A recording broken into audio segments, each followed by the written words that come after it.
Alright, welcome back, Volume 11. We're on to our last bottle, Knob Creek. We're comparing straight bourbons. We're not comparing. Fuck, we're not even grading. We're just enjoying. We're fucking enjoying whiskey.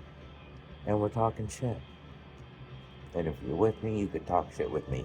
But right now, it's my first video, and I don't have any followers, and you need 50 to go live. So, anyway, on to whiskey. So we started out with Woodford Reserve, straight bourbon. What makes a straight bourbon, you ask? Whiskey D. What is a straight bourbon? Let me tell you.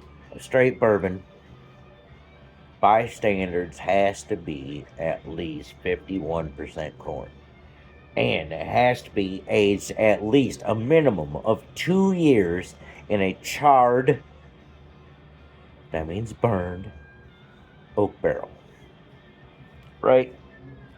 If under 4 years, a minimum under 4 years or less, it has to state right on the bottle. Which, to me, aging in the whiskey business is kind of a bragging right. So anything over 4 years, I think we would brag the fuck about, right? I mean, because let's face it, after so many years, it starts to get better. And that's a challenge. So the older it gets and the better it tastes, the better the distiller and the better the master distiller that chooses what we drink. So we're on to Knob Creek. Kentucky straight bourbon, 9 years. 9 years.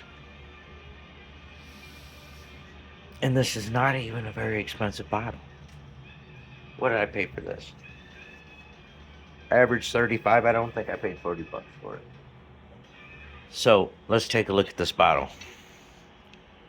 Knob Creek, Kentucky straight bourbon whiskey. Remember what I was saying about bourbon whiskey? 51% corn mash. The other 49 can be corn, or it can be anything else. It can be a mix. It can be rye, wheat, barley. It doesn't matter. It could be dandelions. It could be fucking oak bark. It doesn't matter. But it has to at least be 51% corn. It has to be aged a minimum of 2 years in a charred oak barrel. It has to be bottled and distilled and aged in America to be called a bourbon, period. Just so we're clear on that.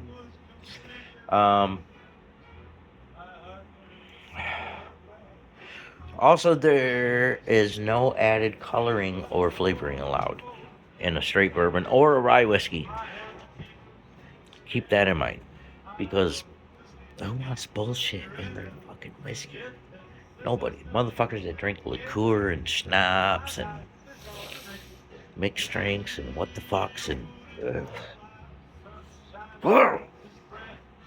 Anyway, back to straight whiskey. Whoop whoop.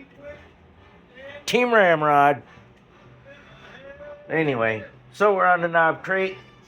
I rinsed my glass with very, very, very cold water, which is what I recommend to do. No soap. Just very, very, very, very, very cold water. Keep everything cold. Room temperature is the warmest whiskey ever needs to fucking be. So, we're on to Knob Creek, 9-year Kentucky straight bourbon whiskey.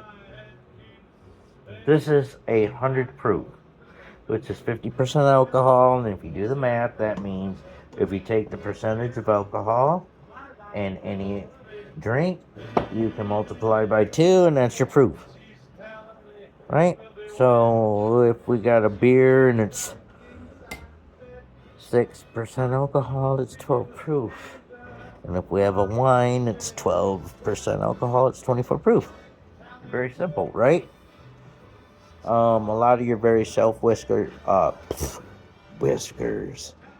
Listen to me.